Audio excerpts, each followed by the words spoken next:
আলহামদুলিল্লাহি রব্বিল আলামিন ওয়াসসালাতু ওয়াসসালামু আলা সাইয়্যিদিল মুরসালিন আম্মা বা'দ ফাউযু বিল্লাহি মিনাশ শাইতানির রাজীম বিসমিল্লাহির রহমানির রহিম আসসালাতু ওয়াসসালামু আলাইকা ইয়া রাসূলুল্লাহ ওয়া আলা আলিকা ওয়া আসহাবিকা ইয়া হাবিবাল্লাহ আসসালাতু ওয়াসসালামু আলাইকা ইয়া নবিয়াল্লাহ ওয়া আলা আলিকা ওয়া আসহাবিকা ইয়া নূরাল্লাহ। মাদানী চ্যানেলের দর্শক শ্রোতা, উপস্থিত হয়েছি মাদানী চ্যানেল বাংলার ধারাবাহিক অনুষ্ঠান যার নাম ঐতিহাসিক স্থান, হিস্টোরিক্যাল প্লেসেস। আলহামদুলিল্লাহ, বিভিন্ন ঐতিহাসিক স্থান সম্পর্কে আমাদের এই অনুষ্ঠানের মধ্যে জানার সৌভাগ্য হয়ে থাকে, তাই অবশ্যই অনুষ্ঠানের শুরু থেকে শেষ পর্যন্ত থাকবেন। ইনশাআল্লাহ অনেক কিছু ইলমে দ্বীন শেখার সৌভাগ্য নসিব হবে। দর্শক, আজকে আমরা একটি ঐতিহাসিক স্থান নিয়ে আলোচনা করব, যে ঐতিহাসিক স্থানের সাথে সম্পৃক্ত খুবই সুন্দর আমার প্রিয় আকা হুজুরপুর নূর হযরত মুহাম্মদ মুস্তাফা সাল্লাল্লাহু তাআলা আলাইহি ওয়া আলিহি ওয়াসাল্লাম, ইনার বিভিন্ন জীবনে সংঘটিত ঘটনা, খুবই সুন্দর শিক্ষণীয় বিষয় আলহামদুলিল্লাহ সম্পৃক্ত রয়েছে। তো তার আগে আসুন আমরা একটি দরুদ শরীফ পাঠ করার আমার নবীর প্রতি কেমন ফজিলত বরকত রয়েছে সে সম্পর্কে একটি হাদিস শরীফ শ্রবণ করি। আমির আহলে সুন্নাত দাওয়াত ইসলামী প্রতিষ্ঠাতা মাওলানা মুহাম্মদ ইলিয়াস আত্তার কাদেরী দামাত বারাকাতুহুল আলিয়া, তিনি আমাদেরকে দরুদ শরীফ পাঠ করা উৎসাহ প্রদান করতে গিয়ে তার লিখিত রিসালা জিআয়ে দরুদুস সালাম এর মধ্যে তিনি লিখেছেন যে প্রিয় নবী রাসূল আরবি সাল্লাল্লাহু তাআলা আলাইহি ওয়া আলিহি ওয়াসাল্লাম ইরশাদ করেছেন, যে ব্যক্তি আমার উপর একবার দরুদ শরীফ পাঠ করবে আল্লাহ তাআলা তার উপর 10টি রহমত নাজিল করবেন। সুবহানাল্লাহ। আল্লাহ তাআলা আমাদেরকেও আল্লাহ তাআলার রহমত দ্বারা ভরপুর করুক। আসুন আমরা নিয়ত করি বেশি থেকে বেশি পরিমাণে ইনশাআল্লাহ দরুদ শরীফ পাঠ করব। সল্লু আলাল হাবিব সাল্লাল্লাহু তাআলা আলা মুহাম্মদ সাল্লাল্লাহু তাআলা আলাইহি ওয়া আলিহি ওয়াসাল্লাম। দর্শক, মসজিদে জুমা আজকে আমাদের টপিক রয়েছে। 14 বা 24 দিনের অবস্থানে মসজিদে কুবা নির্মাণ করে জুমার দিন প্রিয় নবী সাল্লাল্লাহু আলাইহি সাল্লাম কুবা থেকে মদিনা শহরের দিকে রওনা হন। রাস্তায় বনু সালিম সম্প্রদায়ের মসজিদে প্রিয় নবী সাল্লাল্লাহু আলাইহি সাল্লাম প্রথম জুমা আদায় করেন। তো এটি হলো ওই মসজিদ যা আজও মসজিদে জুমা নামে প্রসিদ্ধ। সুবহানাল্লাহ, সুবহানাল্লাহ। তো আমার নবী সাল্লাল্লাহু আলাইহি সাল্লাম প্রথম এখানে জুমার নামাজ আদায় করেছিলেন। তো এরপর থেকেই ওই মসজিদটি মসজিদে জুমা নামে প্রসিদ্ধ হয়ে গিয়েছিল এবং শহরবাসীদের নিকট সংবাদ পৌঁছালে চারিদিক থেকে লোকেরা আগ্রহের সাথে কাঙ্ক্ষিত সংবর্ধনা দেওয়ার জন্য আমার নবীকে সবাই দূরে চলে আসলো। যে হ্যাঁ, প্রিয় নবী সাল্লাল্লাহু আলাইহি সাল্লামের আগমনে সকলেই খুশি হয়ে গেল। প্রিয় নবী সাল্লাল্লাহু আলাইহি সাল্লামের দাদা আব্দুল মুত্তালিবের মামার বাড়ির আত্মীয় বনু নাজ্জার হাতিয়ার নিয়ে কুবা থেকে শহর পর্যন্ত, কিতাবের মধ্যে আসছে প্রায় ওই কুবা নামক স্থান থেকে একেবারে শহর পর্যন্ত দুই পাশে, রাস্তার দুই পাশে লাইন করে সকল আশিকে রসুল তারা একত্রিত হয়ে গিয়েছে এবং উদ্দীপনা সহকারে যে আজকে নবীর সাল্লাল্লাহু আলাইহি ওয়াসাল্লাম দোনো জাহানের বাদশার ইনার আগমন হতে যাচ্ছে, ইনি মদিনার এর মধ্যে আগমন করতে যাচ্ছেন। আল্লাহু আকবার। তাকে সকলেই ভালোবাসার কৃতজ্ঞতা জ্ঞাপন করার জন্য, আল্লাহু আকবার, সবাই আমার নবীকে মোবারকবাদ দেওয়ার জন্য তারা দুই পাশে রাস্তার লাইন হয়ে দাঁড়িয়ে গেল এবং আমার প্রিয় আকা সাল্লাল্লাহু আলাইহি সাল্লাম হেঁটে যাচ্ছেন আর সকল সম্প্রদায়ের লোক ভালোবাসার কৃতজ্ঞতা জ্ঞাপন করেন এবং সবাইকে আমার নবী কল্যাণ ও বরকতের দোয়া দিয়ে যাচ্ছিলেন। শহর নিকটবর্তী হলো, তখন মদিনাবাসীর আগ্রহ ও উদ্দীপনার অবস্থা এমন ছিল যে কিতাবের মধ্যে আসছে যারা পর্দানশীল মহিলারা ছিল তারাও পর্দার মধ্যে থেকে বাড়ির ছাদে উঠে গিয়েছিল। দোনো জাহানের মালিক মুক্তারের আগমন হতে যাচ্ছে, আমার নবী মদিনা শহরে আসছেন খুশিতে। আমরা এই ঘটনা সম্পর্কে অনেকেই বিস্তারিত জানি। যখন আমার নবীর আগমন হয় সকলেই সুবহানাল্লাহ, আমার নবীকে সকলে কিভাবে তারা স্বাগতম জানিয়েছিল। আর তারা যে স্বাগতম জানিয়েছিল, তারা গজল আমরা বলে থাকি বা তারা যে কবিতা তারা পাঠ করেছিল তা কিছুটা এরকম ছিল। طلع البدر علينا من ثنيات الوداع وجب الشكر علينا মা দাআ লিল্লাহি দা। সুবহানাল্লাহ সুবহানাল্লাহ। মদিনার আশিকের রাসূলুল্লাহ আমার নবীর আগমনে এই কালাম, এই আরবি কবিতা তারা পাঠ করছিল, যার অনুবাদ কিছুটা এরকম: পূর্ণিমার চাঁদ আমাদের উপর উদিত হয়েছে। সুবহানাল্লাহ সুবহানাল্লাহ। ওয়াদার উপত্যকা থেকে, অর্থাৎ যেই উপত্যকা থেকে প্রিয় নবী সাল্লাল্লাহু আলাইহি সাল্লাম মদিনায় প্রবেশ করেন, আমাদের তার প্রতি কৃতজ্ঞতা জ্ঞাপন করা ওয়াজিব, যতদিন পর্যন্ত আল্লাহ পাকের নিকট দোয়া প্রার্থনাকারীরা দোয়া প্রার্থনা করতে থাকে। এভাবে আরও কিছু তারা কবিতা পাঠ করছে, যা কিছুটা বাংলা এরকম ছিল: হে মহান সত্তা, যাকে আমাদের মাঝে প্রেরণ করা হয়েছে, আপনি আল্লাহের পক্ষে দিন নিয়ে এসেছেন যা অনুসরণযোগ্য। আপনি এসে মদিনাকে সৌভাগ্যমণ্ডিত করেছেন, এজন্য আপনাকে সুস্বাগতম হে সর্বোত্তম দাওয়াত প্রদান করি। তারা আরও বলছিল, আমরা সকলে ইয়েমেনি কাপড় পরিধান করেছি, অথচ ইতিপূর্বে তালি দিয়ে কাপড় পরিধান করতাম।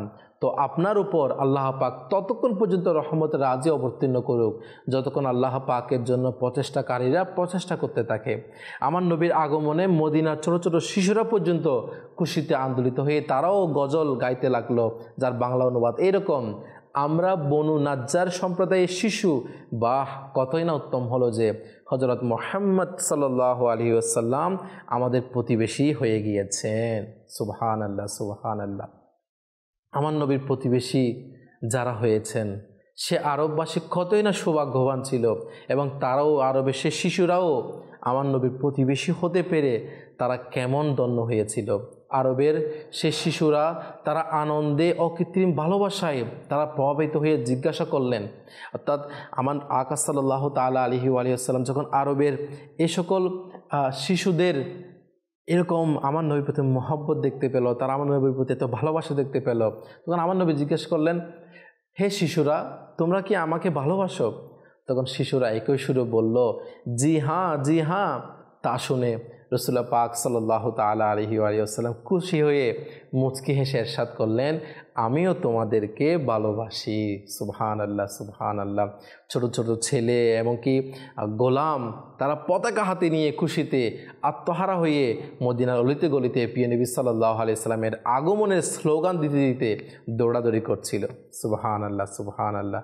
রসুলের সাহাবী বারা ইবনে আজিব রাদিয়াল্লাহু তাআলা আনহু তিনি বলেন, যে আনন্দ ও শান্তি এবং নূর ও আলোকছটা প্রিয় নবী সাল্লাল্লাহু আলাইহি সাল্লামের মদিনায় তশরিফ আনার দিন প্রকাশিত হয়, না ইতিপূর্বে কখনো প্রকাশিত হয়েছিল, না এর পর হয়েছিল। সুবহানাল্লাহ সুবহানাল্লাহ। প্রিয় মাদানী চ্যানেলের দর্শক শ্রোতা, আপনারা শুনলেন তো, আপনারা দেখলেন তো যে আমার নবীর যখন মদিনায় আগমন হয়েছিল তখন পুরা মদিনাবাসী তারা কেমন খুশিতে আন্দোলিত হয়েছিল।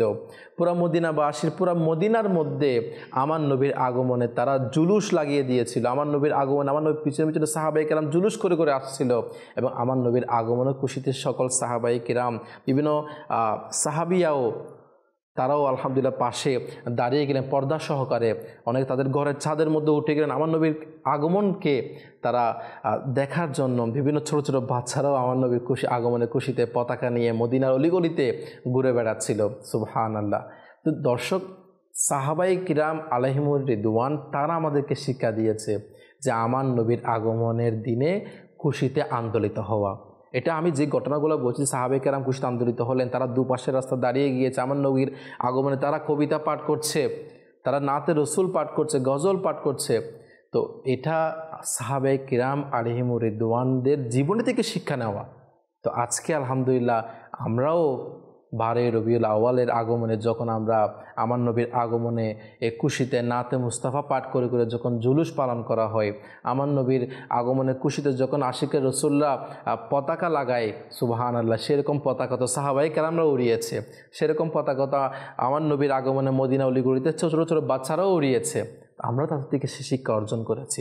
আমাদের এই আমল, এই অর্জন, এই আমলগুলা আমার নবীর আগমনের 12 রবিউল আউয়ালে এটা নতুন কোনো কিছু নয়। যে আমি যে বিষয়টা বললাম এটি কিতাবের মধ্যে আমরা অসংখ্য বিষয়গুলো আমরা জানি, এবং আমি তখন তারা যে কবিতা পাঠ করছে সেটা আপনাদেরকে দুটি লাইন শুনিয়ে দেখিয়েছি। তারা আমার নবীর আগমনে কেমন তারা খুশিত হয়েছিল, এমনকি আমার নবীর আগমনে ওই দিন ওই সময় যে নূরের বিচ্ছুরণ বলছে সেটা আর কখনো হয়নি, হবেও না। সুবহানাল্লাহ, সুবহানাল্লাহ। আর কিছুদিনের মধ্যে মাশাআল্লাহ আমাদের মাঝেও রবিউল আউয়াল এর আগমন ঘটবে। সুবহানাল্লাহ। তো আল্লাহ তাআলা আমাদেরকে আমার নবীর সত্যিকার অর্থে আশিকে রসুল হওয়ার সে তৌফিক দান করুক এবং আমার নবীর আগমনের খুশিতে আন্দোলিত হওয়ার তৌফিক দান করুক।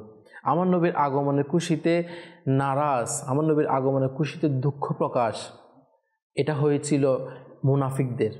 যারা মুনাফিক ছিল তারা আমার নবীর আগমনে খুশি ছিল না, তারা আমার নবীর আগমনে তারা নারাজ ছিল, তারা দুঃখ প্রকাশ করেছিল। আমরা তো আলহামদুলিল্লাহ মুমিন রয়েছি, আমার নবীর আশিক রয়েছে, আমার নবীর গোলাম রয়েছে, আমাদের তো খুশিতে আন্দোলিত হওয়া চাই। তো আল্লাহ তাআলা আমাদেরকেও আমার নবীর আগমনে, আমার নবীর যে আগমনের মাস রবিউল আউয়ালে বেশি থেকে বেশি পরিমাণে খুশি উদযাপন করার সে তৌফিক দান করুক এবং আমার নবীর দেখানো পথে, আমার নবীর সুন্নত অনুযায়ী আমাদেরও জীবন অতিবাহিত করার সে তৌফিক দান করুক। এমনকি মসজিদে জুমা, যেটি আজকে আমাদের টপিক ছিল, অসংখ্য আশিকের রসুল এখনও পর্যন্ত সেই জায়গায় গিয়ে তারা দোয়া করে, জুমার নামাজ আদায় করে বা বিভিন্ন নামাজ আদায় করে। তো আমিও বলবো আপনাদেরও যাদের সফর করার সুযোগ হয়, আল্লাহ পাক তৌফিক দিয়েছে, আপনারাও এই স্থানটিতে অবশ্যই যাবেন, এমনকি সেখানে গিয়ে দোয়া করবেন, আমাদের জন্য দোয়া করবেন। এখনও পর্যন্ত অনেকে যায় সেখানে, কারণ সেখানে গেলে আলহামদুলিল্লাহ যে দোয়া করা হয় কিতাবের মধ্যে বর্ণিত আছে, এমনকি আশিকের রসুলরাও বলে সে দোয়া আল্লাহ পাক কবুল করে থাকেন। কেন বা কবুল করবেন না? কারণ যে স্থানের মধ্যে আমার নবী জুমার নামাজ আদায় করেছেন। সুবহানাল্লাহ, সুবহানাল্লাহ। আল্লাহ তাআলা আমাদের সকলকে জীবনে একটিবার হলেও সে পবিত্র স্থান জিয়ারত করার এবং সে স্থানে নামাজ আদায় করার, এমনকি দোয়া করার সে তৌফিক দান করুন। এবং দর্শক, আরেকটা বিষয় সেটি হচ্ছে যে আমার নবী সাল্লাল্লাহু আলাইহি সাল্লামের যখন আগমন ঘটে মদিনার মধ্যে, তখন ছোটো ছোটো বাচ্চারাও কেমন খুশিতে তারা পতাকা উড়িয়ে উড়িয়ে আমার নবীর আগমনে তারা খুশিতে আন্দোলিত হচ্ছে। এবং আমার নবী কেমন তাদেরকে জিজ্ঞাসা করলেন তারা কি আমার নবীকে ভালোবাসে কি না। আমার নবীও মুচকি হেসে খুব খুশি হয়ে ইরশাদ করলেন যে আমিও তোমাদেরকে ভালোবাসি। তো আসলে ছোটোদেরকে মহব্বত করা, স্নেহ করা, এটা আমার নবীর শিক্ষা। এবং কিতাবের মধ্যে বর্ণিত আছে না, যারা ছোটোদেরকে স্নেহ করে, মহব্বত করে, তাদের জন্য আমার আল্লাহ পাক স্পেশাল একটি জান্নাত তৈরি করে রেখেছেন। সুবহানাল্লাহ, সুবহানাল্লাহ। ওই জান্নাতের মধ্যে শুধুমাত্র তারাই প্রবেশ করবে যারা ছোটোদেরকে মহব্বত করবে, স্নেহ করবে। সুবহানাল্লাহ। এখান থেকে আমরাও শিক্ষা নিই। এমনকি আমার নবীকেও যেরকম ছোটো ছোটো বাচ্চারা মহব্বত করেছে, কারণ তাদের মা বাবা সাহাবায়ে কিরাম আলাইহিমুর রিদওয়ানগণ আমার নবীর প্রতি সেরকম শিক্ষা ওই ছোটো বাচ্চাদেরকে দিয়েছিল, যার কারণে আমার নবীর আগমনে তারাও খুশিতে আন্দোলিত হয়েছিল। আমরাও আমাদের বাচ্চাদেরকে, আমাদের সন্তানদেরকে আমার নবীর মহাব্বত, আমার নবীর ব্যাপারে শিক্ষা দিই, আমার নবীর আহলে বাইতের ব্যাপারে শিক্ষা দিই, আমার নবীর হাকিকি, আমার নবীর ঘটনার ব্যাপারে আমরা শিক্ষা দিই যে আমার নবী কেমন ছিল, আমার নবী নূরের তৈরি, আমার নবী আল্লাহ পাকের পক্ষ থেকে আমার জন্য রহমত স্বরূপ এসেছে। আমার নবীর আগমনে আমাদের আন্দোলিত হওয়া উচিত। আমার নবীর আহলে বাইত যারা রয়েছেন, পাক পাঞ্জাতেন আমরা বলে থাকি, তাদেরকে আমাদের মহব্বত করা উচিত, তাদেরকে আমাদের অনুসরণ করা উচিত, সাহাবায়ে কেরামদের আমাদের অনুসরণ করা উচিত, আউলিয়া কেরামদের আমাদের অনুসরণ করা উচিত। এরকম বিষয়গুলো আমাদের বাচ্চাদেরকে আমরা শিক্ষা দিই। তাহলে ওই সময় আমার নবীর যুগে যেরকম ছোটো ছোটো বাচ্চারা ছিল, তারা যেরকম আমার নবীকে মহব্বত করেছে, আমার নবীকে ভালোবাসে বলেছে, এবং আমার নবীও বলেছে যে আমিও তোমাদেরকে ভালোবাসি, ঠিক সেরকম আমাদের সন্তানরা যখন আমার নবীকে মহব্বত করবে, ভালোবাসবে, তাহলে আমার নবীও ইনশাআল্লাহ যেরকম ওই সকল ছোটো বাচ্চাদেরকে বলেছেন আমি তোমাদেরকে ভালোবাসি, সেটি আমাদের সন্তানদের উপরও আল্লাহ পাক এর দয়া আমার নবী বলে দিবেন ইনশাআল্লাহ যে আমাদের সন্তানদেরকে আমার নবী ভালোবাসেন। কারণ আমার নবীর প্রতি মহব্বত যখন আমাদের সন্তানদের হবে না, তখন তারা বড় হয়েও আমার নবীর ব্যাপারে যে আকীদা সেটা তাদের মধ্যে থাকবে। অন্যথা দেখা যায় আমরা আমাদের সন্তানদেরকে ইসলামী শিক্ষা, আমার নবীর মহব্বত শিক্ষা, আমার নবীর আহলে বাইত শিক্ষা না দেওয়ার কারণে সে সন্তান দেখা যায় তারা খারাপ পথে চলে যায়, মা বাবার নাফরমান হয়ে যায়। তো আমাদের উচিত আমাদের সন্তানদেরকে সঠিক দিন ইসলামের শিক্ষা দেওয়া। তাহলে দেখবেন সেই সন্তান আমার আপনার জন্য নাজাতের উসিলা হবে। আমি আপনি যদিও বা মারা যাব, কিন্তু সেই আমার অন্ধকার কবরের নূর হবে আমার আপনার সন্তানের আমল। যদি আমি আপনি সেই সন্তানকে নেককার বানাই, আল্লাহওয়ালা বানাই, আশিকের রসুল বানাই, নামাজি বানাই, যে আমি আমার সন্তানকে আমার নবীর সঠিক শিক্ষা না দিই, আমার সন্তানকে যদি সুন্নত রঙের রঙিন করানোর চেষ্টা না করি, তাহলে আল্লাহ না করুক সে সন্তান যেন আমার আপনার কবরের আযাবের কারণ যেন না হয়। জি হ্যাঁ, আমি যদি আমার সন্তানকে সঠিক দিন ইসলামের শিক্ষা না দিই, আল্লাহ না করুক হয়তো আমার এই সন্তানের কারণে আমার কবরের আযাব হতে পারে। যে কেন আমি আমার সন্তানকে দ্বীন ইসলামের সঠিক শিক্ষা দিই নাই, আমার নবীর মহব্বত শিক্ষা দিই নাই। তাই আমাদের উচিত দর্শক যে আজকের এই আমাদের আলোচনা থেকে আমরাও আমাদের সন্তানদেরকে আল্লাহ তার রসুলের দেখানো পথে চলাই এবং নিজেও চলি। কারণ আমার থেকে দেখে আমার থেকে শিখবে আমার সন্তান। আগে নিজেকে নেককার বানাই, আমার নবীর সুন্নত রঙিন বানাই এবং আমার সন্তানকেও সেই পথে চলানোর চেষ্টা করি। আল্লাহ তাআলা আমাদেরকে আজকের এই অনুষ্ঠানের মধ্যে আর শুরু থেকে শেষ পর্যন্ত যা কিছু শ্রবণ করছি তার উপর নিজেও আমল করার এবং অপরের কাছে পৌঁছে দিয়ে নেকি হাসিল করার তৌফিক দান করুক। আজকের অনুষ্ঠান আমরা এখানে শেষ করছি। অপর একটি ঐতিহাসিক স্থান অনুষ্ঠানের মধ্যে অন্য একটি ঐতিহাসিক স্থান নিয়ে ইনশাআল্লাহ আপনাদের সামনে আবার উপস্থিত হব। সল্লু আলাল হাবিব সাল্লাল্লাহু তাআলা আলা মুহাম্মদ সাল্লাল্লাহু তাআলা আলাইহি ওয়া আলিহি ওয়াসাল্লাম।